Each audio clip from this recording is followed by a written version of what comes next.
이제 제대로 제 시간에 들어온 것 같습니다. 4시 제 시간에 맞추느라고.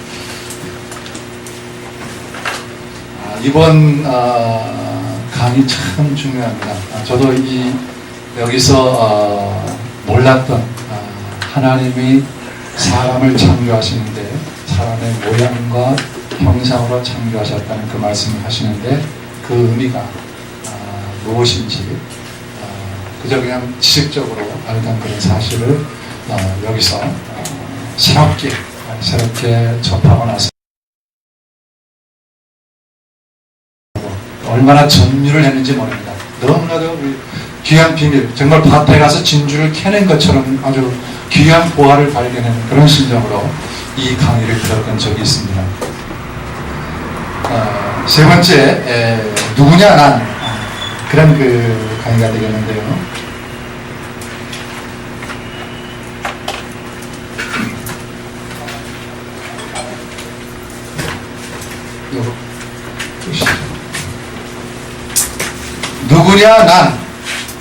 누구냐 난. 자, 여기서 일단 대답을 할 수 있죠. 여러분은 누구십니까? 하나님의 것. 그렇죠. 하나님의 것, 하나님의 창조하신 피조물. 하나님은 나의 창조주. 그렇게 고백할 수 있습니다. 사람을 창조하셨다. 사람을 창조하셨다는데 소 타이틀로 누구냐 난 그런 속에서 내 안에 너 있다. 어디에 나오는 대사입니까? 몇 년 전에 한창 유행했던 파리의 연인이라고 하는 거기에서 고백한 그 대사입니다.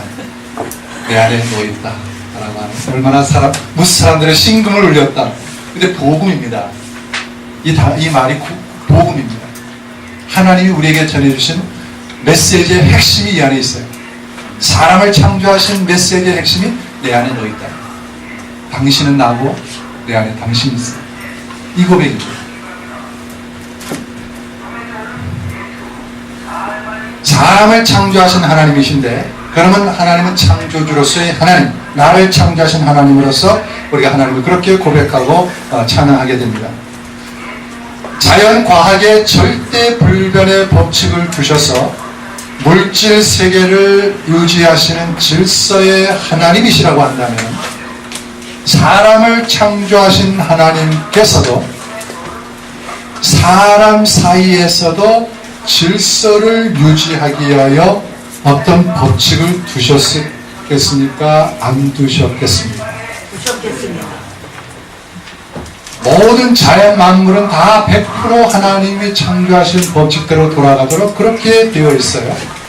그렇다면 사람이 살아가는데도 제멋대로 살아가도록 하나님 그렇게 제멋대로 만들지 않으셨습니다.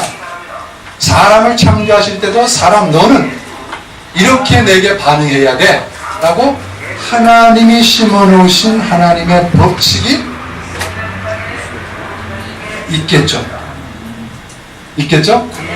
그 법칙이 뭐냐 이건. 이 시간에 그 법칙을 배우게 될 텐데 그런 그것을 연구하는 학문을 일반 그 학문에서는 사람과 사람 사이 사람을 연구하는 학문을 뭐라고 그래요? 사회과학이라고 얘기하죠. 그래서 하나님은 사회과학자이시다. 그렇게 정의해 볼 수 있습니다. 하나님은 사회과학자이시다. 겨울에 내리는 눈송이 하나도 그걸 열심히 살펴보면 눈송이 하나하나마다 다 모양이 다릅니다. 그러나 반드시 육각형으로 하나님이 디자인하셨어요. 그래서 그 자연만물에 그렇게 온갖 질서를 유지해 가시는데 창조물의 가장 클라이막스라고 하는 하나님의 가장 완전한 작품이라고 하는 사람을 창조하시면서 하나님이 만드셨겠느냐 말이에요. 다른 어떤 질서보다도 더 고차원적인 질서를 하나님이 사람에게 심어 놓으셨습니다. 하나님의 형상을 가진 사람을 유지하고 관리하시기 위해서 사람 사이에도 절대 불변의 하나님이 심어 놓으신 법칙이 있다는 것이죠. 그것이 사회과학 법칙이라고 이 세미나에서 그렇게 말합니다.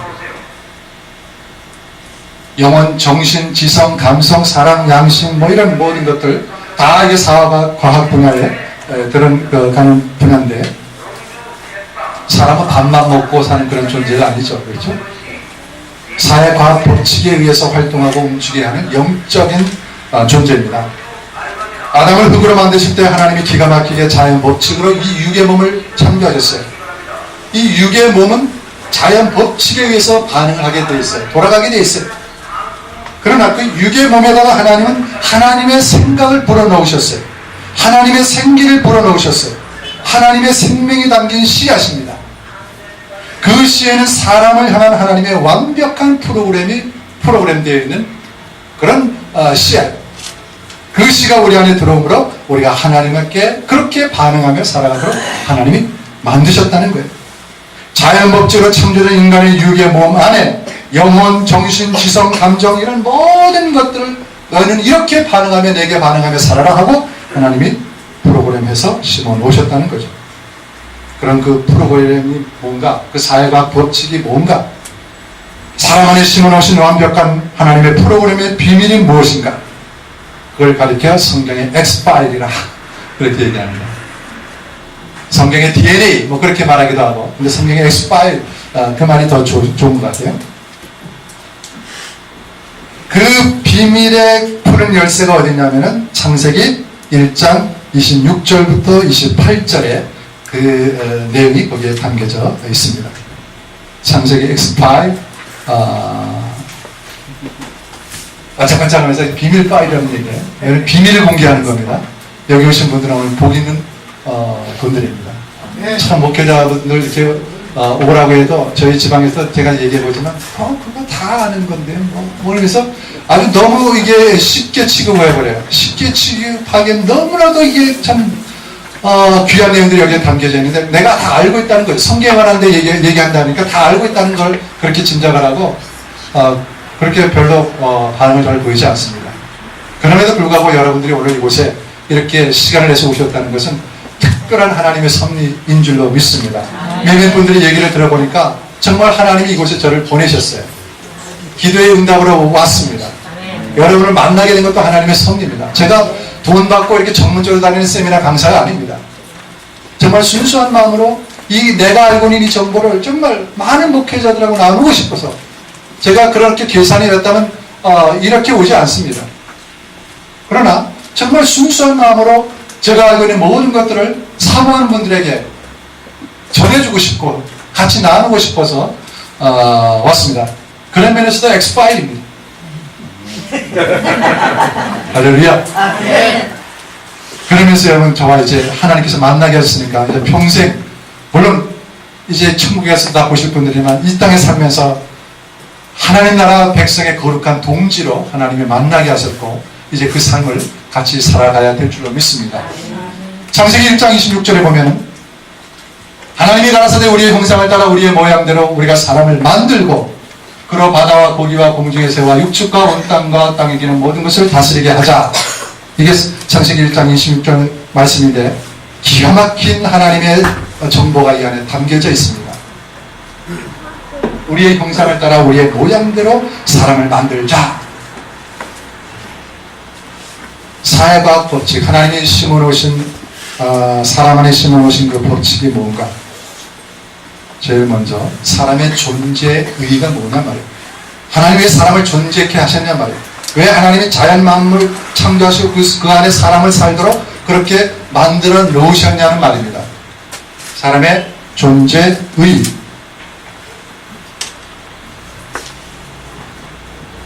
사람을 왜 만드셨는가? 그 문제가 되는 거죠. 장로교 다니신 장로교 목회자들은 소일문답 거기 제일 먼저 나오는 게 뭡니까? 하나님을 영화롭게 하는 거, 그죠? 하나님께 영광 돌리는 그것이 나오죠. 사람의 존재의 의의가 바로 그겁니다. 하나님의 영광입니다. 하나님의 영광을 나타내기 위해서 사람을 하나님이 만드셨어요. 존재케 하셨어요. 아담을 창조하신 목적이 뭡니까? 하나님의 영광을 드러내기 위해서 하나님이 창조하셨어요. 근데 영광이라는 말이 요즘 너무 값싸게 흔하게 막 쓰는데요. 하나님의 거룩한 영광이 나를 통해서 나타나도록 하나님 나를 창조하셨다는 거예요. 얼마나 귀한 존재인지 모릅니다. 나를 통해서 하나님의 영광을 나타내기를 원하셔요. 우리의 형상을 따라 우리의 모양대로 사람을 만들자. 우리가 사람을 만들자. 이렇게 나오죠. 여기에 우리의 형상 따라 그리고 우리의 모양대로 누구를 만드는 거예요? 사람을 만드는 겁니다. 사람 창조죠. 남자와 여자를 창조하시는 거예요. 사람을 창조하신 것은 우리의 형상을 따라 우리의 모양대로 사람을 창조했어요. 그러면 사람의 그 안에 무엇이 있는 거예요? 우리의 형상이 있고 우리의 모양이 담겨져 있는 존재예요. 하나님의 형상과 모양이 담겨져 있는 존재가 사람이에요. 이 마이크 제가 사용합니다만 마이크의 역할은 뭡니까? 아무리 멋지게 감나가게 아주 산뜻하게 이게 좀 여성이 사용하는 거라면 S라인 쫙 잡히게 만들었다 할지라도 마이크의 역할은 뭐예요? 소리 내는 거죠. 소리 안 나면 이건 쓸모가 없는 거예요. 소리 나도록 설계되었고 소리 내야 되는 거예요. 그러면 소리 잘 내면은 이게 참 좋은데요. 이 마이크가 그에 합당하게 사용되어지는 거예요. 하나님께서 우리의 모양대로 우리의 형상 따라 우리의 모양대로 사람을 만들자. 우리의 형상과 우리의 모양을 사람 안에 담아 놓으셨어요. 하나님의 형상과 하나님의 모양을 하나님 사람 안에 담아 놓으셨어요. 그러면 사람이 존재하는 그 자체 안에 무엇이 나타나야 되는 거예요? 하나님의 형상과 하나님의 모양이 나타나야 되는 거예요. 내 삶 속에 사람의 삶 속에 사람 속에 하나님의 형상과 하나님의 모양이 나타나야 되는 겁니다. 그걸 가리켜 영광이라고 얘기하는 거예요. 그걸 가리켜 영광이라고 말하는 겁니다. 우리가 영광 돌린다라고 하는 표현을 쓰는데 영광 돌리는 게 아니라 하나님의 영광이 우리를 통해서 나타나는 거예요. 영광 되어지는 거예요. 마치 거울 앞에 서면 우리의 모습이 그대로 내 모습을 반사해내듯이 하나님은 우리를 사람을 창조하실 때 사람을 통해서 하나님의 모습이 그대로 나타내기를 바라시고 사람을 창조하신 거예요. 우리 안에서 하나님의 형상과 모습이 나타나져야 되는 겁니다. 옆에 분 슬쩍 보십시오. 하나님의 형상과 모양이 보이십니까? 네.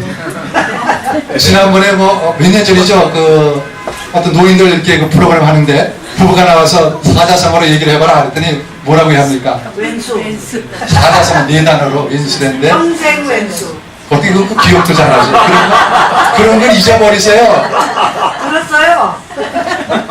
평생 왼수라고 그래요. 부부 사이를 평생 왼수로 그렇게 살아가는 게 타락한 사람들의 본성이에요. 하나님의 형상과 모양대로 그렇게 보여져야 되는데 평생 왼수로 보여지는 이게 제대로 삶을 살겠어요? 여기도 평생 왼수로 보여지는 분 없죠? 하나님의 형상과 모양이 내 모습 안에서 내 삶 속에서 나타나기를 원하셔서 하나님이 창조하셨습니다. 그래서 그것을 그대로 내가 잘 반사해내면은 그것이 제1 목적이 되는 거예요.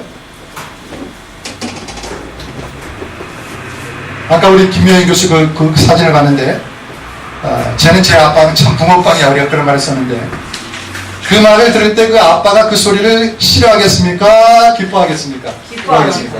당연히 좋아하죠. 그 말을 왜 그렇습니까? 제가 나를 닮았기 때문에 좋아하는 거예요. 그 싫은 소리는 아니란 말이에요. 하나님이 우리에게서 무슨 소리를 듣기를 원하시느냐? 하나님 난 닮았다. 붕어빵이야. 내 붕어빵이야.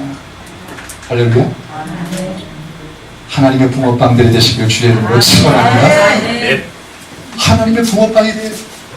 하나님의 영광과 하나님의 형상과 모양이 그대로 내 삶 속에 나타내기 위해서 하나님 창조하신 내가 그렇게 그 모습을 나타내고 반사해낸다면 성공하는 거예요. 1차적으로 하나님 창조하신 목적에 합당하게 지금 살아가고 있는 것입니다. 내가 지금 무엇을 하든지 어디에 있든지 그게 중요치 않습니다. 내 삶의 형편이 지금 어떤지 간에 중요치가 않습니다. 어떤 상황에 있든지 어떤 조건과 상황에 관계치 않고 하나님의 형상과 모양을 그대로 반사해내는 그런 삶을 살라는 거예요. 우리께 조건과 상황을 따집니다. 조건과 상황에 관계없는 하나님의 창조예요. 어떤 상황에 들어가도 우리는 그 상황 속에서 고난받는 상황이랄지라도 힘들고 어려운 상황이랄지라도 그 속에서 하나님의 영광과 하나님의 형상과 모양을 그대로 반사해내는 하나님의 선한 창조물이 되어야 되는 것입니다. 아멘. 우리가 그렇게 살지를 못하고 있어요. 하나님의 나를 이렇게 만드셨어요. 정말 조건을 따지다 보니까 원망이 나오고 불평이 나오고 그거 아닙니다. 하나님의 목적에 합당한 삶을 하지 못하는 거예요. 다이아몬드는 왜 다이아몬드가 귀합니까? 거기에 가치가 부여되어 있기 때문에 귀한 거죠. 그 가치를 모르는 아프리카 그 원주민 그 사람들이 그 하나의 돌에 지난 거예요. 천국에 가면은 그냥 깔렸다 그러잖아요, 보석이. 천국에 나중에 그냥 깔려있는 그 보석을 이 땅에서는 아주 귀하다고 여기는 거예요. 돌덩이 들고 다니는 거예요, 지금. 기 달고, 목 달고, 돌덩이 들고 다니는 겁니다. 그러니까 그런 자부심을 가지고 하나님의 창조하신 하나님의 사람들이라는 분명한 가치가 있습니다. 하나님의 형상과 모양이 담겨져 있는 아주 귀한 가치가 우리 안에 담겨져 있어요. 이 가치를 이제 실현해야 되고 이 가치를 드러내는 삶을 이제 살아야 됩니다. 그것이 제일 먼저 나오는 것이 예배입니다. 무엇이라고 하는 예배 드린다고 할 때 하나님을 하나님 되게 예배하는 것이 하나님께 영광되는 삶을 사는 거예요. 성전 안에서 드리는 예배뿐만 아니라 내가 어디에 있든 간에 하나님, 나를 창조하신 하나님, 내가 하나님을 예배합니다. 하나님이 나의 창조심을 기억하고 그 하나님을 찬양하고 그 하나님을 하나님 되게 내가 높인다고 할 때 그게 하나님께 영광이 되고 내 가치가 그대로 그 앞에 인정이 되어지는 것입니다. 그렇게 하나님을 하나님 되게 예배할 때 인간에게도 그때 제일 행복한 순간이 되는 겁니다. 하나님이 그렇게 살도록 그렇게 심어주셨어요. 이 원리를 그렇게 심어주셨어요. 지금 우리가 본성이 타락해서 이것이 깨져서 지금 그런 것이지 그걸 회복하고 그 안에서 그렇게 하나님을 예배하고 살아간다면 그것처럼 행복한 게 없어요. 그것처럼 정말 너무나도 좋은 게 없어요.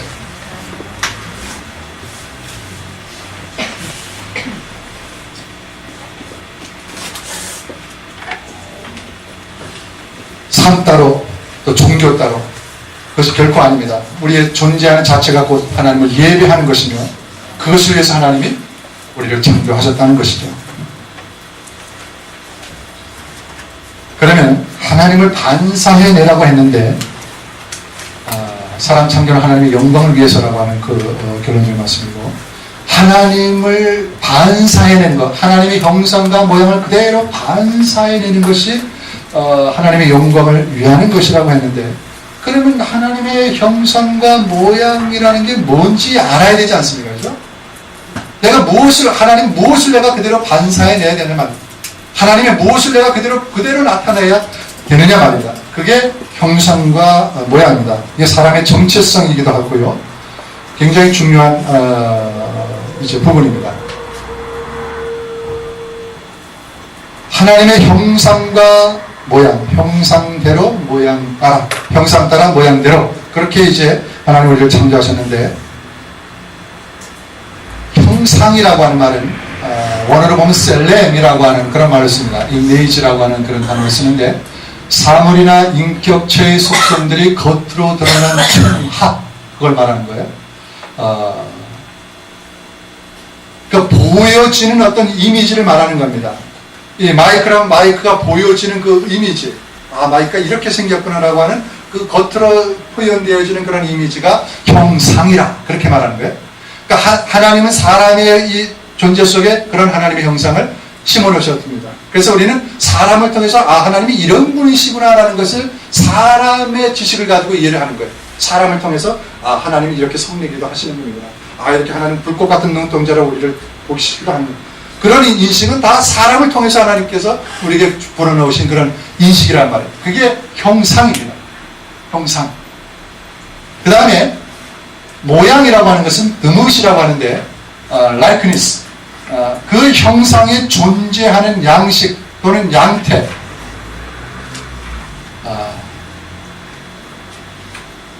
제가 좀 바꿔 말씀드렸네요. 좀 전에 말씀드린 게 이제 그 모양.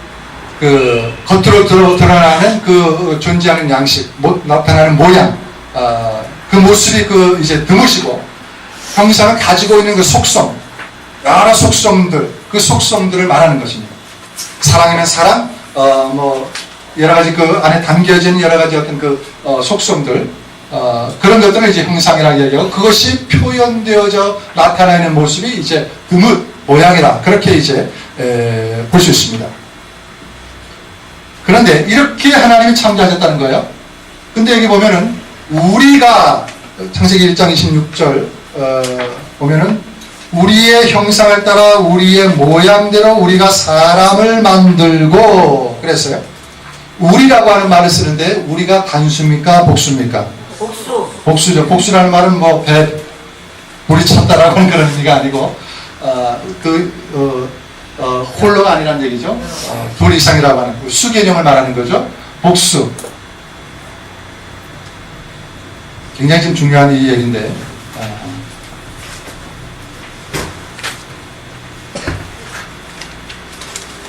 창세기 1장 26절에 하나님이 가라사대 우리의 형상을 따라 우리의 모양대로 우리가 사람을 만들고, 복수입니다. 우리라고 하는 말, 하나님 하면은 그것은 단수죠. 그렇죠? 하나님이 가라사대 우리의 형상을 따라 우리의 모양대로, 하나님, 단수이신 하나님이 우리의 모양대로 우리의 형상 따라 복수로 또 말씀하신단 말이에요. 좀 모순이 되지 않습니까? 삼위일체. 단수이신 하나님께서 복수로 자신을 드러내서 설명을 하시는 거예요. 그러니까 우리라고 하는 모양으로 하나님이 존재하시는 거예요. 우리라고 하는 모양으로 드무시라고 하는 그 형태로 하나님이 존재하는 양식이 그렇습니다. 우리의 형태로 하나님이 존재하셔요. 이해하시죠? 이거 잘 이해하셔야 됩니다. 근데 우리가 보통 알고 있는 수개념의 둘 이상이니까 이것은 분명히 둘 이상이 되면 관계가 설정이 되죠. 그렇죠? 혼자는 아니지만 둘 이상이면 관계, 그 사람과의 관계가 설정이 됩니다. 그러면 하나님은 우리라고 하는 그것으로 존재하시는데 그 관계는 무엇으로 존재하시냐면 사랑으로, 하나님의 관계는 사랑으로 그렇게 존재하신다라고 하는 거예요. 이거 조금 이제 좀 신학적으로 좀 어떻게 문제가 될 수도 있는 그런 얘기지만, 단수이신 하나님께서 복수이신 우리로 하나님이 설명하신다면 이해가 되십니까? 하나님은 단수잖아요. 그렇죠? 유일하신 하나님이에요. 그렇죠? 근데 여기는 우리 복수로 설명하신단 말이에요. 이 하나님을 어떻게 설명하냐 말이에요. 지금 뭐 삼위일체 얘기하는데 그건 너무 빨리 앞서가서 말하는 거고, 지금 우리가 이만큼 지나왔기 때문에 뭐 성부 하나님, 성자 하나님, 성령 하나님 해서 삼위일체 얘기하지만 무턱대고 그렇게 다른 지을 수 없는 그런 부분이 있어요.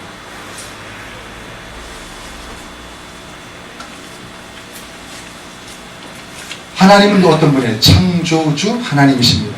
그죠? 창조주 하나님이셔요. 창조주라면은 자신이 지은 그 피조물로 인해서 피조 세계에 갇히십니까? 그걸 초월해 계십니까? 초월에 계시면서 또 같이 계셔. 예? 초월해 계시죠. 그 모든 것들을 다 하나님이 다스리시죠. 그죠? 하나님이 다스리십니다. 그 피조물의 법칙에 그 창조주가 부여받습니까? 안 받습니까? 안 받죠. 하나님이 자연 창조하셨는데 그 만물의 법칙에 하나님이 스스로 거기에 저촉이 안 돼요. 그죠? 그걸 초월해 계셔요. 그래서 때로 하나님이 해와 달을 멈추시잖아요. 그죠? 그런 사건이 성경에 나오잖아요. 여수. 하나님만이 하실 수 있는 거예요. 창조주시기 때문에 하나님이 그걸 멈추게 할 수 있는 거예요.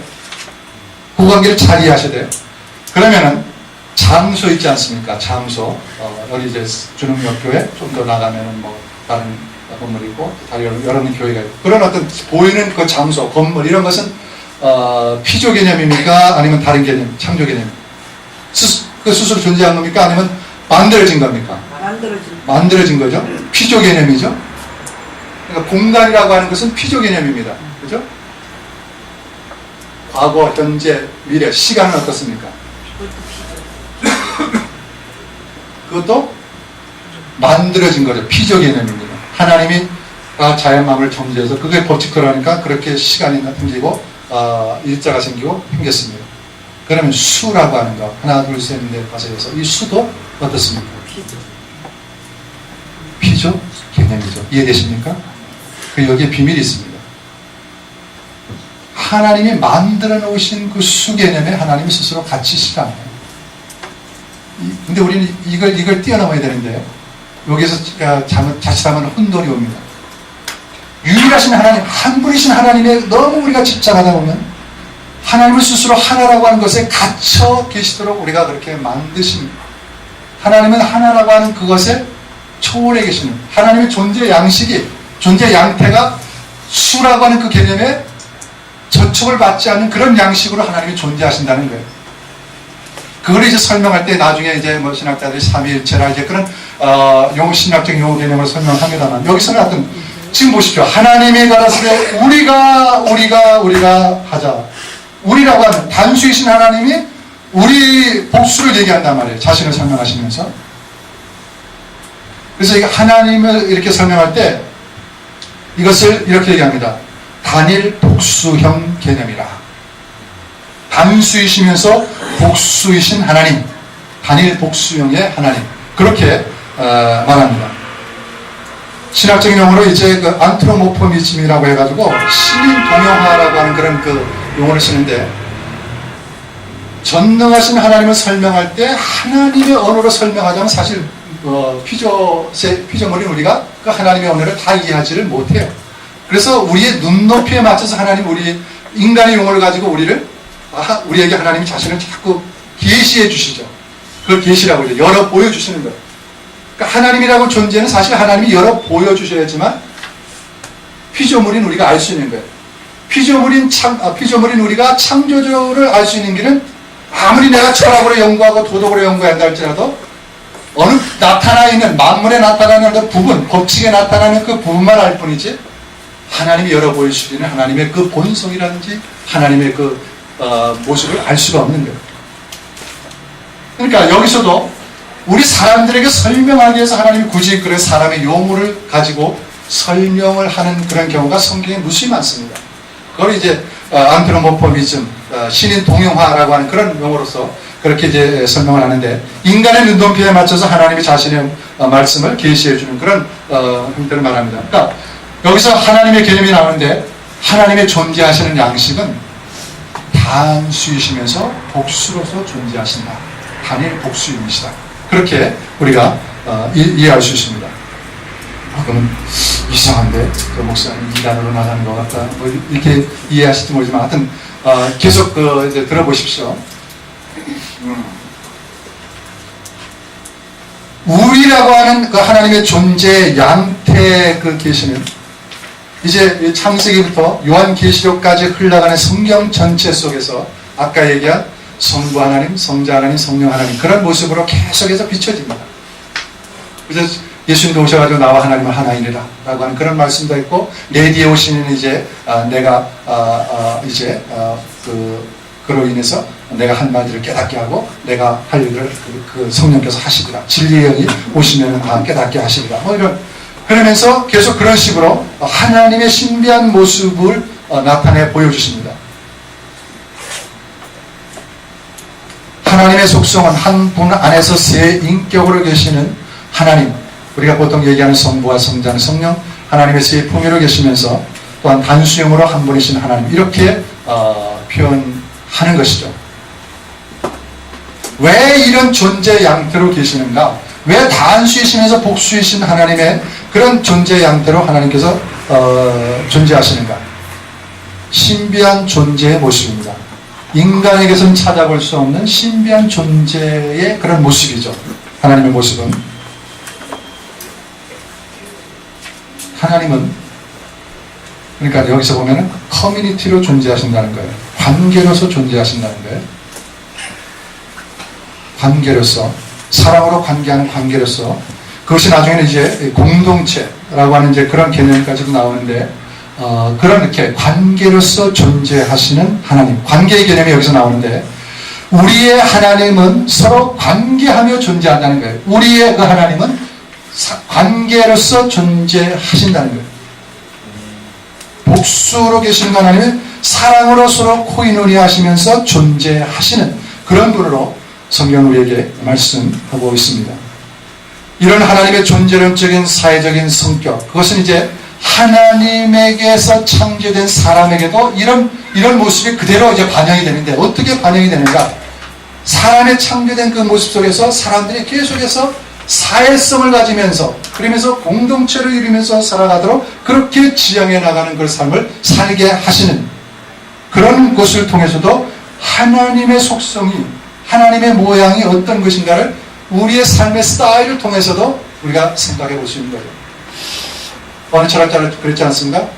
사람은 혼자서 살 수 없다라고 하는 그런 고백처럼 꼭 사람은 모여 살기를 원해요. 관계 안에 살기를 원해요. 누구 때문에 그런 거예요? 하나님 때문에. 하나님이 그렇게 존재하시기 때문에. 하나님이 그렇게 존재하시기 때문에 형상과 모양 그대로 우리 안에 심어놓으셨기 때문에 우리는 관계 안에 살아야 되는 거예요. 관계하면서 존재하고 그 안에서 살아야 되는 거예요. 이런 기가 막힌 존재의 양태, 아주 신비로운 그런 존재의 양태의 모습, 이것이 어떻게 사람에게서 표현될 수 있겠는가?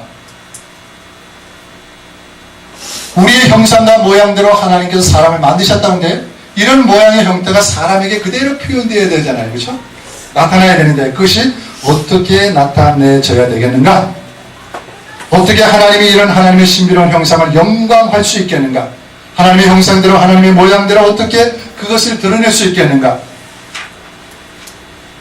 그것이 고단 이제 나오는 주제가 됩니다. 그러니까 여기서 하나님은 단일 복수용으로 존재하신다 라고 그렇게 우리가 일단 개념을 정리해 놓고요. 제가 여기서 하나님은 수 개념에 간섭받지 않는다. 거기에 굉장히 아주 도전을 많이 받았었습니다. 새로운 어떤 인사이트를 얻게 되고, 정말 하나님은 창조주이시니까 어떠한 피조 개념에도 갇히지 않는 분이심을 그동안 잘 몰랐구나, 잘 이해하지 못했구나 라고 하는 것을 깨닫게 되고, 얼마나 여기서 참 감사한지 모릅니다. 하나님의 존재 형태가 아주 신비로운 존재 형태인데, 그걸 우리가 인간의 용어로 설명하자면 단일 복수형, 이렇게 해서 이밖에 설명할 수 없는 거예요. 우리말로, 사람의 말로는 이렇게밖에 설명할 수 없는 거예요. 하나님의 존재의 양태의 모습을. 그것이 어떻게 사람의 모습 속에서 나타나는가? 사람이 어떻게 단일 복수형이 존재가 될 수 있어요? 하나님의 형상과 모양이 그대로 우리 안에 심겨졌던 우리도 단일 복수형으로 나타나야 되잖아요. 그렇죠? 한 사람이면서도 동시에 두 사람 이상으로 나타나야 되잖아요. 홍길동이 아닌 이상 어떻게 그렇게 될 수 있어요? 여기에 비밀이 있습니다. 창세기 2장 18절, 사람이 독초하는 것이 좋지 못하니 내가 그를 위하여 돕는 배필을 지으리라. 하나님이 마지막에 아담을 창조하시고 나서 하나 좋지 못하게 보신 것이 있는데 그것이 뭐냐면 독초라고 하는 그 말입니다. 독초, 혼자 거한다는 거죠. 아담을 만들어 놓고 보니까 혼자 지내는 게 되게 좋지 않아. 왜? 하나님의 속성이, 하나님의 모양이 원래 단일 복수로 존재하는, 관계로 존재하시는 분인데 하나님이 창조하신 사람이 혼자 생활하니까 이거는 하나님의 존재의 모습에 맞지 않는 거예요. 그래서 그를 위하여 돕는 배필을 지으리라 그렇게 말씀하십니다. 처음 사람 아담은 하나님을 그대로 반영해내야 돼요. 어떻게 복수로 계시면서 단수로 거하시는 하나님의 존재론적인 그 속성을 혼자 거하는 아담의 형상을 하나 가지고 다 드러낼 수 있겠는가? 혼자 한 사람 가지고는 안 되는 거죠. 그래서 사람이 독초하는 것이 좋지 못하다고 하나님 말씀하시면서 그를 위하여 돕는 배필을 내가 만들리라. 창조의 미완성입니다. 아직까지 창조의 미완성이죠. 아담 혼자로서는 창조의 미완성입니다. 그를 위하여 돕는 배필이 나와야 사람으로서는 창조 완성이 되어집니다. 이해되십니까? 그래서 어떻게 하셔요? 처음에 남자 아담을 만드시죠. 그리고 나서 참 좋다. 그런데 지나서 독초하는 것이 못하면 내가 그를 위하여 돕는 배필을 지으리라 해가지고 붙여준 사람이 누구예요? 여자죠. 여자. 아담이고 여자입니다. 하와라는 이름은 사실 나중에 붙는 이름입니다. 여자라는 이름을 아담이 붙여주죠. 이것이 사람입니다. 그죠? 여자 보고 사람 아니냐라고 말하는 사람 없죠. 여자도 사람이고 남자도 사람이에요. 그죠? 그러면 남자 한 사람, 이 사람도 사람이에요. 이 사람도 사람이에요. 사람 둘이 모여서 사람이 돼요. 이해가 되십니까? 예. 그러면 남자, 여자가 모임으로 한 사람이면서 동시에 두 사람이 되는 거예요. 그런데도 사람이에요. 이게 하나님의 존재하시는 양태, 관계로서 존재하시는 하나님의 모습을 남자, 여자가 창조되어짐으로 사람으로서 완성품이 되어지면서 하나님의 영광을, 하나님의 그 형상을 그대로 반사해내는 거예요. 남자와 여자의 그 형상입니다.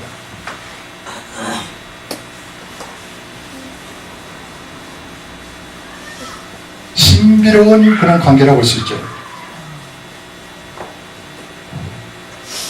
당신 자신을 우리라고 지칭하신 하나님께서 남자와 여자를 창조하시면서 우리이시면서 나라고 창조할 수 있게 하나님이 사람도 그렇게 만드신 거예요. 그러니까 남자 안에 누가 있는 거예요? 여자를 만들 때 누구 속에서 만들었어요? 남자 안에서 만들었잖아요. 재질이 똑같습니다. 누구는 여기를 본차이나라고 그래요. 남자를 흙으로 만들었기 때문에 이 본차이나가 더 좋다고 그래요. 본차이나.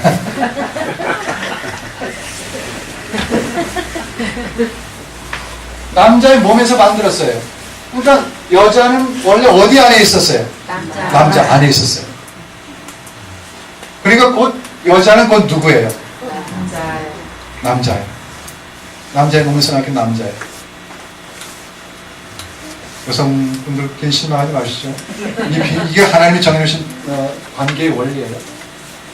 남자에게서 나와서 이 아담이 보고 이는 내 뼈 중에 내 뼈요 살 중에 살이로라. 남자에게서 나왔으니 여자라 하리라. 이씨에서 나왔으니 이샤라 하리라. 그 이름을 붙여줍니다. 아담이 이제 여자라고 이름 붙여주면서 어떻든 간에 남자의 몸에서 여자가 나왔어요. 그러니까 원래 여자는 남자의 몸 안에 있었어요. 남자 안에 여자가 있었어요. 우리 남성 목사님들 여성 목사님들 보시고 내 안에 당신이 있었다. 여기서 뭐 부비키는 그렇게 하실 수 있죠. 내 안에 여성들이 있었어요. 그래서 하나님이 창조하신 사람 관계의 원리는 이거예요.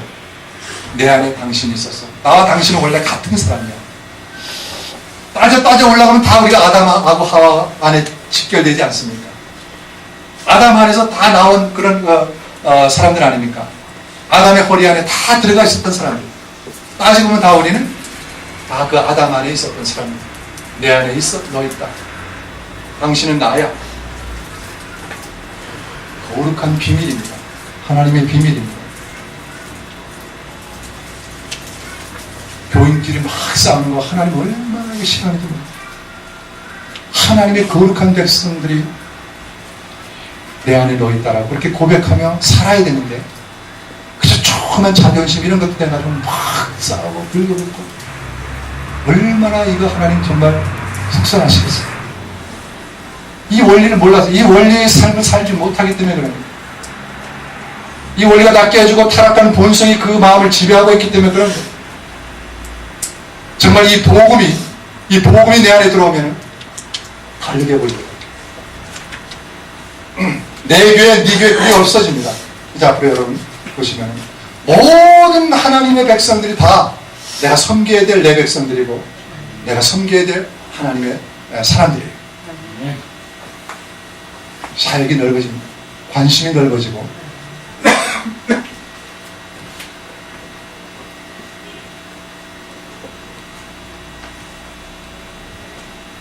정말 이 원리로 여러분 오늘 집에 가서 남편에게 또 아내에게 당신이 내 안에 있어서 내가 그동안 당신은 나인데 내가 너무 못했어 고백하면서 숨겨고 이렇게 해주면 내일 아침이 달라질 겁니다.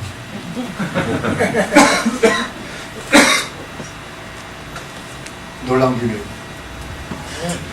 남자와 여자를 만드시면서 한 사람 속에서 두 사람을 만들고 두 사람을 통해서 하나님의 형상, 모양을 나타내십니다.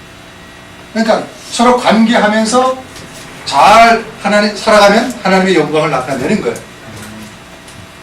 그 다음에 여자가 창조하면서 그냥 끝나는 게 아니에요. 여자가 창조되어짐으로 여자가 남자에게 오므로 인해서 시너지 현상이 있어요. 계속 파급되어지는 현상이 일어나요. 그 현상이 뭡니까? 남자와 여자를 창조하신 하나님이 그들에게 복을 주시며 그들에게 이르시되 생육하고 번성하여 땅에 충만하라. 하나님이 주신 명령이에요. 그들에게 복을 주셨는데 생육하고 번성하여 땅에 충만하라. 여자를 창조하시면서 남자에게 붙여주시면서 축복하신 복을 주신 말씀이에요. 남자 플러스 여자 니꼬르 사람이에요. 이거 시험에 납니다. 천국 시험에. 잘 기억해야 돼요. 자, 그 다음에 남자 플러스 여자 플러스 뭐가 또 있겠어요?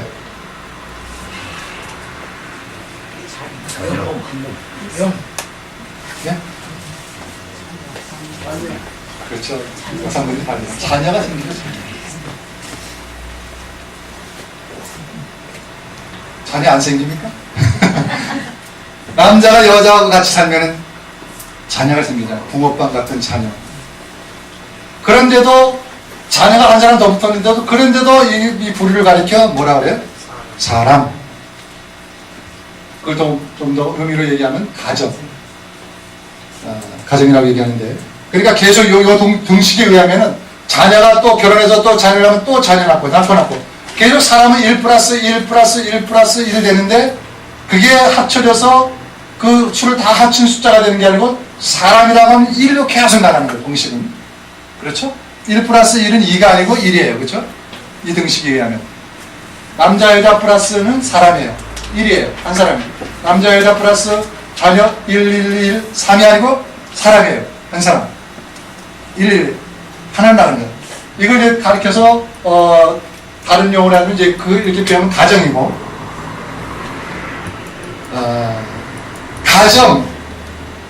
가정이 이제 나중에 더 많이 이제 이런 가정의 집단들이 생기면 어떤 개념으로 발전합니까? 민족이라고 하는 개념으로 발전하죠. 민족. 그렇죠? 우리 한결의 한민족. 민족이라고 하는 개념으로 발전합니다. 그 민족이라고 하는 개념이 발전하면은 그 민족이 무엇을 세웁니까? 나라. 국가, 나라를 세우죠. 나라를 세웁니다. 그 나라와 나라끼리 모여서 무엇을 이룹니까? 나라와 나라가 모여서 무엇을 이루죠? 세계 인류, 그렇죠? 인류를 이루죠. 여러분, 하나님이 창조주심을 믿으시죠? 전능하신 분이심을 믿으죠? 내가 생각하는 것 훨씬 이상으로 하나님은 지적인 능력이 뛰어나신 분이고 영원하신 분이에요. 영원. 창조 때 하나님은 오늘 우리가 믿는 그 하나님, 그분 그대로예요. 그러면 남자를 창조하시고 여자를 붙여주시면서 하나님이 여기까지 인류까지 내다보셨을까요? 안 보셨을까요? 보셨죠? 생육하고 번성하여 땅에 충만하라. 그러니까 여자를 붙여주신 것이 그냥 단순히 그냥 너희들끼리 돕는 배끼리 살아라 한 게 아니라 여자를 붙여주면서 하나님께서는 당연히 그 인류가 그 많은 사람들이 인류라고 하는 커다란 공동체를 이룰 것을 내다보셨어요. 이해되시죠? 그러니까 여자 창조가 그만큼 이런 시너지 현상이 있는 겁니다.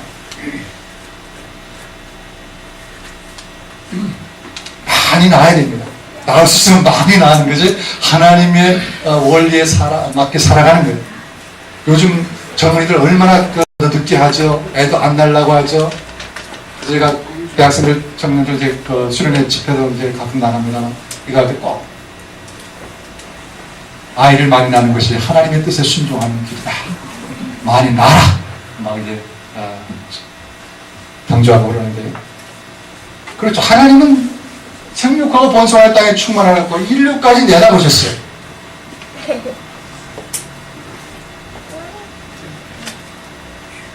근데 이 인류를 가리켜 하나님은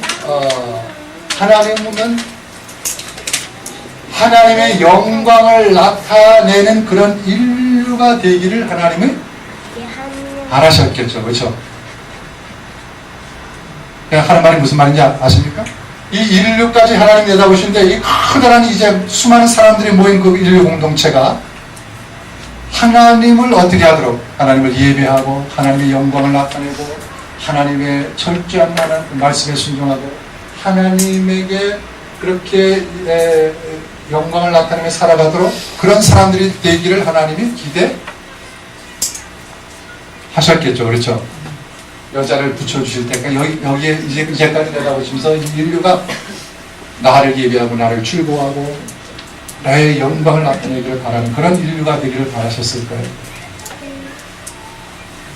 그걸 가르쳐 하나님의 나라, 공동체 그런 개념으로 설명합니다. 하나님 나라까지 내다보셨다는가? 인류 공동체가 하나님을 알고 하나님을 제대로 섬기는 그런 공동체가 되기를 바라는데 그 공동체가 하나님 나라죠. 그럼 여러분이 묻습니다. 지금 창조가 끝났습니까? 창조가 계속 진행되고 있습니까? 그걸 어떻게 단호하게 말할 수 있어요?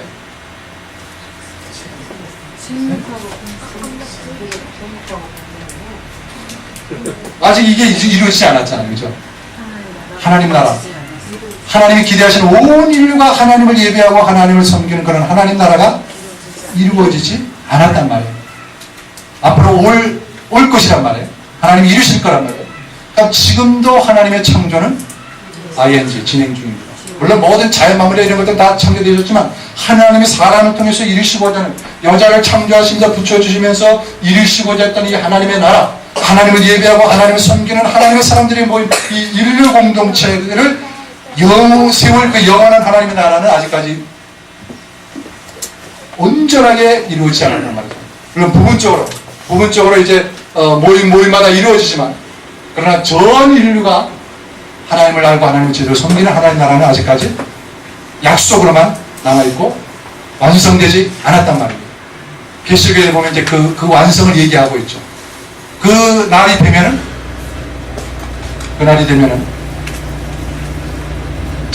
창조의 완성은 끝나는 것이고 영원한 하나님 나라에서 영원하게 우리가 하나님을 찬양하며 예배하게 될 것입니다. 여자 창조를 하시면서 하나님 여기까지 내다보신 거예요. 이해하시죠? 그 다음에 그러면 아까 말씀드렸죠. 사람이 생기면 사람과 사람 사이에 관계가 생깁니다. 아담이 오늘 딱 자고 일어나 보니까 옆에 이상한 이제 생전에 보지 못했던 보지 못한 그 당연한 거 처음이죠. 이전에 언제 볼 수 있겠어요? 보지 못했던 아리따운 여자가 참 나타나는 거예요. 정말 뿅 간 거죠. 이는 내 뼈 중에 뼈, 살 중에 살이라 하면서 이제 여자를 받았는데 관계가 설정이 되는 거죠. 사람과 사람 사이의 관계는 그럼 어떻게 맺어야 되는가? 남자에게서 취하였은 즉 여자라 칭하리라. 아담이 하는 말인데 아담이 새롭게 자기 앞에 온 그 사람을 가리켜 여자라고 이름을 정해줍니다. 아담이 불러주는 거예요. 아담이 이름을 정해줬다는 것은 아담이 그 사람의 본질이 어떤 것인지 속성이 무엇인지를 이해하고 있었다는 거죠. 어떤 사물에 대해서 이름을 정해준다는 것은 그 사물에 대해서 분명하게 이해하고 그 속성이나 모든 것을 다 알고 있을 때 이름을 정해주는 거죠. 여자라 하리라. 이미 여자가 어떠한 존재고 어떠한 관계를 할지 이미 알고 있었기에 그는 최초의 사랑 고백을 하면서 사람을 여자라 그렇게 이제 말씀했습니다.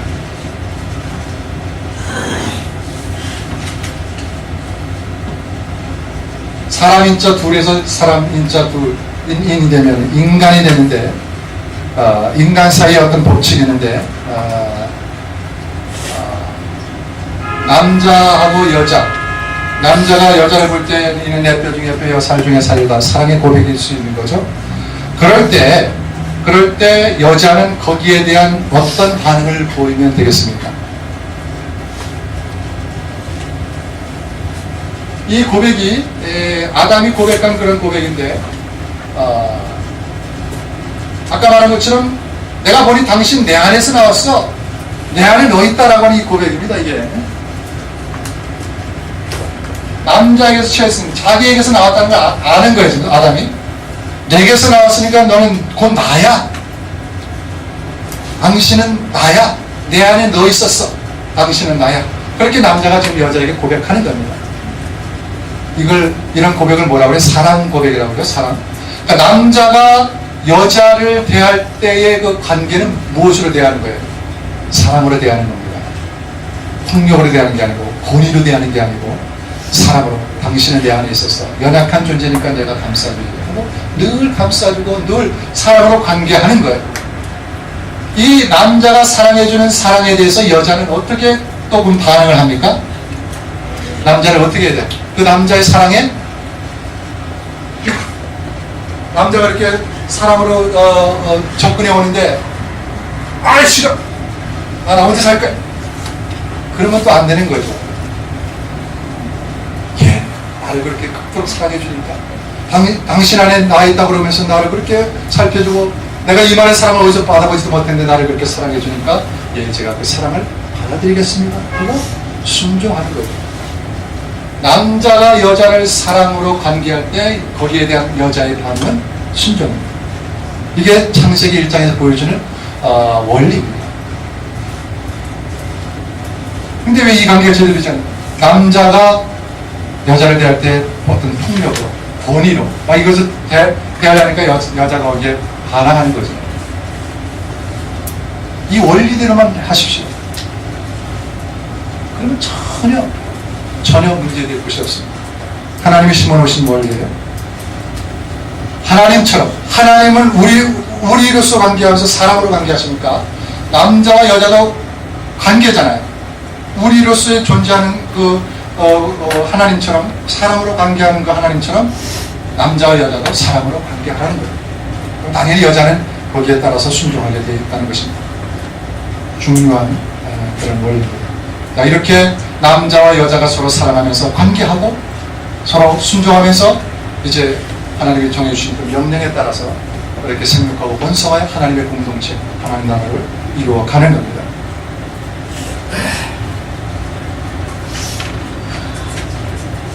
그러면 맨날 사랑만 하고 순종만 하면 그렇게 살아가라.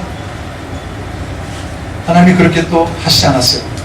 그렇게 하시되 사람과 사람 사이는 그렇게 하되 자연 만물에 대해서도 하나님께서 사람에게 할 일을 명하셨어요. 사람의 할 일이 있다는 거죠. 사람의 할 일이 뭐냐? 창세기 1장 28절에 하나님이 그들에게 복주시며 그들에게 이르시되 생육하고 번성하여 땅에 충만하라. 그 다음 뭡니까? 땅을 정복하라. 바다의 고기와 공중의 새와 땅에 움직이는 모든 생물을 다스리라. 정복하고 다스리라라고 하는 명령을 사람들에게 주셨어요. 그러니까 사람 사이는 서로 사랑으로 관계하고 그렇게 나가지만은 그러나 이 자연 만물 하나님 창조하신 자연에 대해서 그 사람이 대할 태도는 하나님의 뜻대로 정복하고 하나님의 뜻대로 다스려 나가고 관리하고 유지해 나가는 그런 사명을 사람에게 주셨다는 거예요. 그것을 사람의 어떤 창조 사역, 문화 사역이라 그렇게 말할 수 있습니다. 우리가 하나님의 형상대로 창조되었고 그분처럼 살아야 하는 존재라고 한다면 마땅히 우리도 하나님처럼 창조하는 일을 해 나가야 하는 것이죠. 창조 사역이 인간의 사명입니다. 사람의 창조 사역이 무엇입니까? 이미 하나님이 만들어 오신 그 우주 만물을 잘 관찰해 놔 보고 거기에 하나님이 심어 놓으신 법칙들이 많은데 그 법칙들을 찾아내라고 하는 거죠.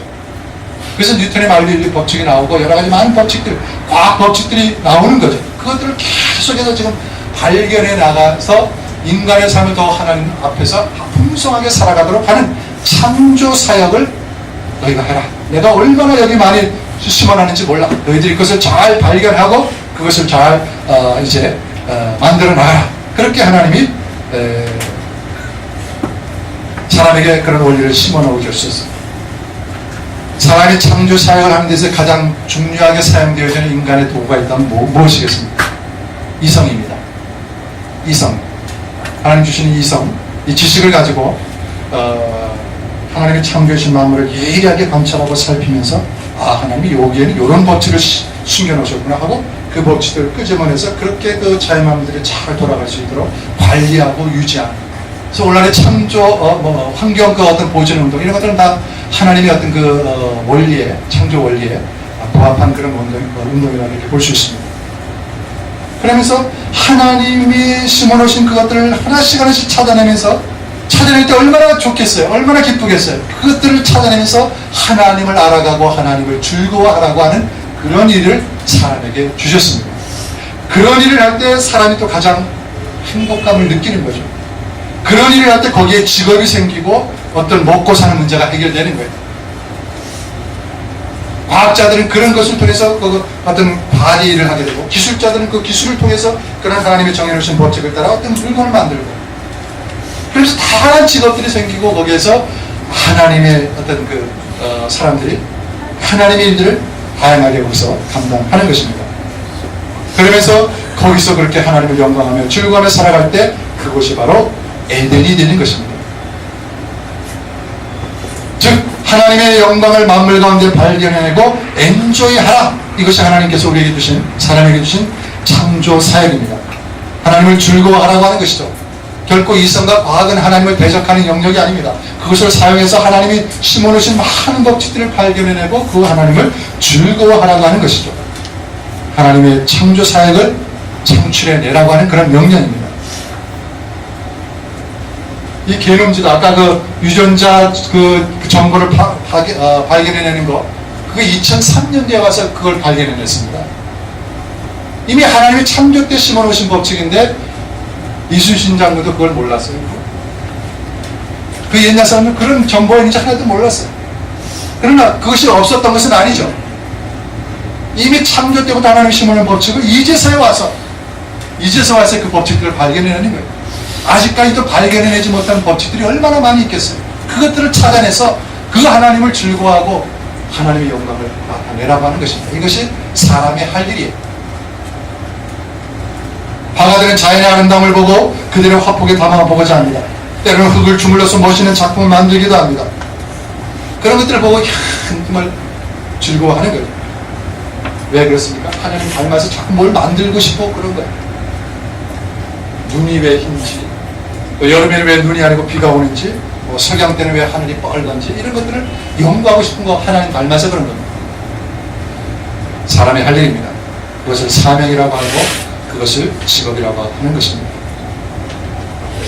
어떤 때 보니까 초등학교 5학년인데 그래서 그 학생은 공부보다 이 쇳덩어리에 관심이 많아요. 그래서 학교 가다가도 쇳덩어리가 떨어지면 쇳덩어리에 주워가지고 그걸 가지고 연구를 해요.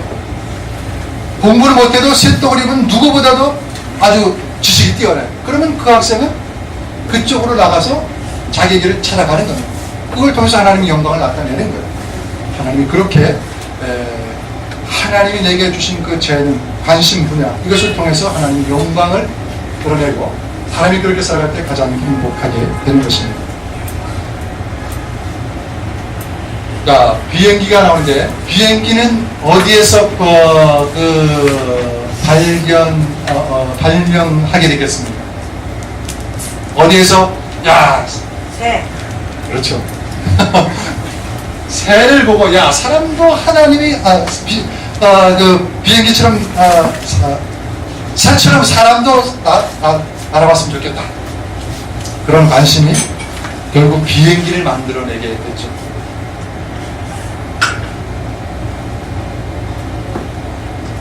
카메라는 사람의 눈동자. ESP에 오셨나봐요. 네, 사람이 깜빡하면 눈동자 하는 것에서 이 카메라를 발명을 했습니다. 뭐 하나 발명하시죠. 관심이 아주 뛰어나신데. 하나님의 형상대로 지금 받았기 때문에 그렇습니다. 자, 가인은 어디서 나왔겠습니까? 가인이요? 네. 가위. 영독. 이런 걸 자연만 이렇게 나타나는 걸 통해서 사람이 저걸 저렇게 만들면 좋겠다고 자꾸 만들어내는 거예요. 이게 사람의 할 일입니다. 그러면서 하나님을 즐거워하는 거예요. 하나님 이렇게 이걸 이렇게 숨겨놓으셨어 하고 자꾸 만들어가는 겁니다.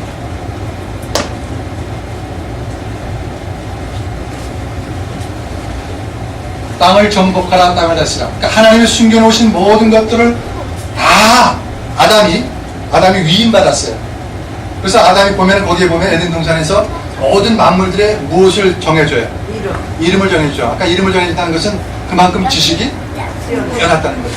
어떤 사물의 본질을 분명하게 파악하고 거기에 적합한 이름을 붙여준 거예요. 아담 때 붙여진 코끼리가 오늘날 코끼리가 되는 거예요. 그만큼 지식이 뛰어난 인물이에요. 그러니까 하나님이 직접 통치해야 되는데 하나님께서 이 아담을 세우셔서 너로 하여금 내가 너한테 위임할 테니까 내가 이 모든 자연 만물을 내 뜻대로 내가 심어놓은 법칙대로 잘 돌아가도록 자연 만물을 다 정복하고 숨겨놓은 법칙들을 찾아내고 그리고 그들이 잘 유지될 수 있도록 잘 관리하고 다스려 나가라. 이것이 아담에게 사람에게 주신 명령입니다. 그래서 사람은 그렇게 하면서 살아가는 거예요. 여기에 중요한 또 하나의 고민이 있습니다.